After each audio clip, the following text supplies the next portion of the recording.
So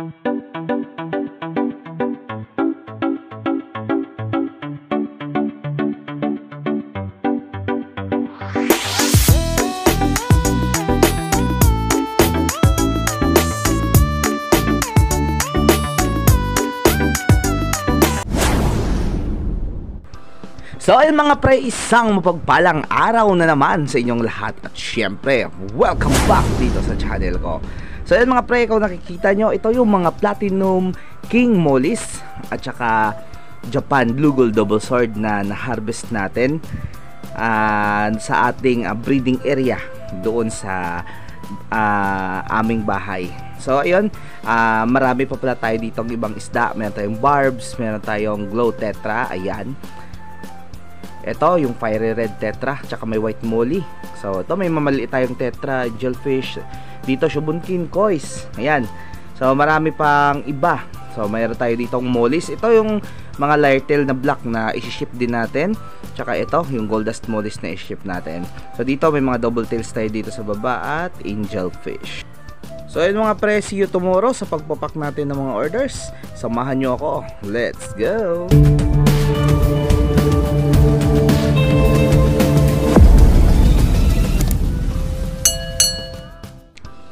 So ayun, good morning mga kahabi. So ito na yung araw na isi-ship natin ang ating mga alaga. So goods na goods sila at kondisyon na kondisyon. Ready to ship yung mga double sword natin tsaka mollies natin. Ayan. So nakita nyo mga pre, wala nang dumi yung tank nila. So ibig sabihin wala na silang kinain. So ready na sila i-ship. Nasa iwan condition na sila for shipping. So ngayong linggo, so Sunday ngayon mga pre ay ipapak ko to. So yun no, tingnan nyo, yung iba pregnant na. So dito halos mga semi-breeder na to. Yung iba breeder na talaga. So ayun mga pre, sa mga kahabi natin na may mga alaga dyan. So bago kayo mag-ship ng inyong mga alaga, so make sure muna na meron kayo nito. So ito mga pre, sa mga malalayong biyahe, ito yung ginagamit natin. So tubig lang yan mga pre, konting asin tsaka methylene blue. So para makondisyon natin yung tubig na at siguradong kondisyon na kondisyon. So siguro mga pre, unahin natin ito. So unahin natin yung lyretail mollies. So let's go!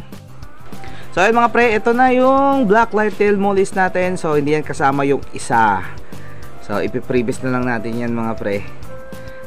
So ayun mga pre, pinako na yung mga isda natin kasi ang hirap, walang taghawak ng camera at sobrang ingay dito mga pre. Kaya ayan, naipak ko na yung mga mollies natin. So goods na goods. So 10 pieces bawat plastic para sure na sure yung biyahe nila. Yan. So biyahe papuntang customer. So hindi to biyahe papuntang langit.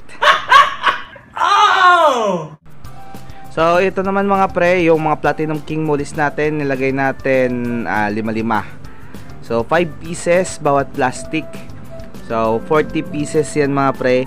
May previous yan yung kaibigan natin. So dinagdagan ko yan ng 3 breeder na Platinum King mollies. So dito, ito yung isusunod natin, yung Japan Blue Gold Double Sword natin. At isusunod ko na rin yung iba. So ito mga pre, ayan na. So kompleto na yung mga mollies natin, naka-inline na sila sa karton. Tsaka ito, yung Japan Blue Gold Double Sword. So tingnan nyo naman mga pre, ang gaganda ng katawan. So kondisyon na kondisyon talaga sila. So ipapak natin to mga pre. So ayun mga pre, hindi ko na na-videohan kasi sobrang busy natin. Kaya ayan, nasa karton na sila ng Koi King. So hindi to sponsored. Koi King, baka naman.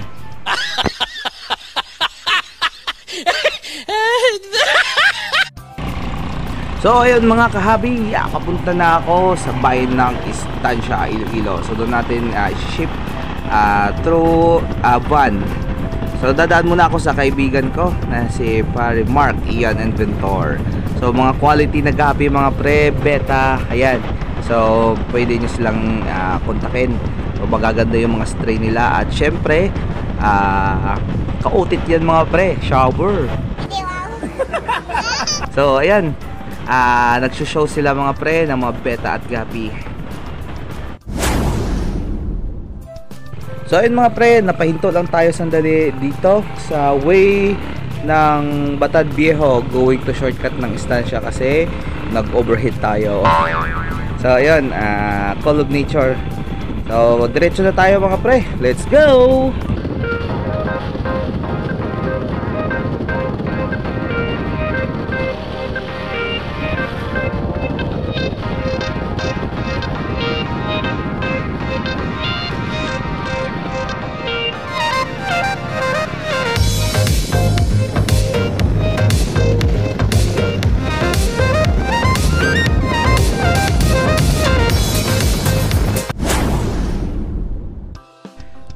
So ayun mga pre, nandito na ako sa bahay ni Pare Mark Ian Inventor. So tingnan nyo naman yung RDSS niya, ang ganda.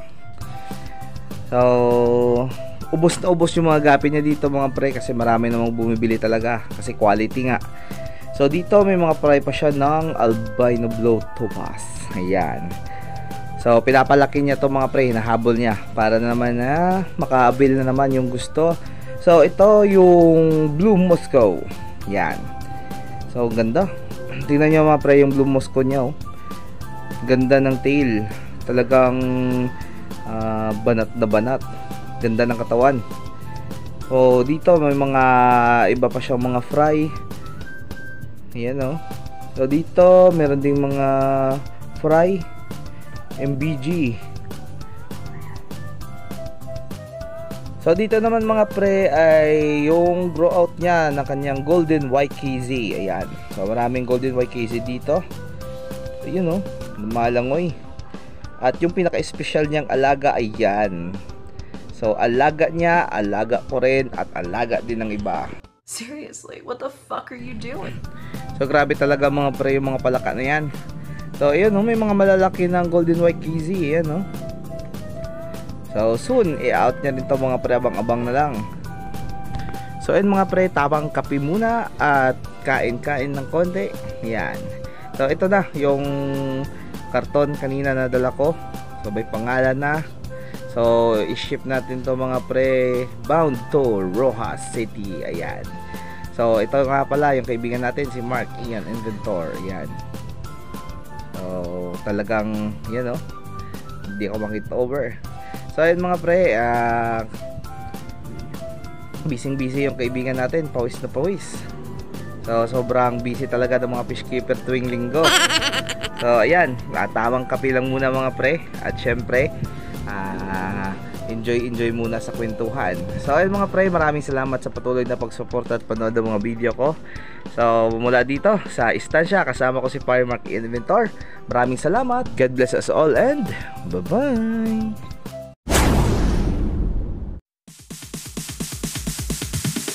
Sorry, it's DJ.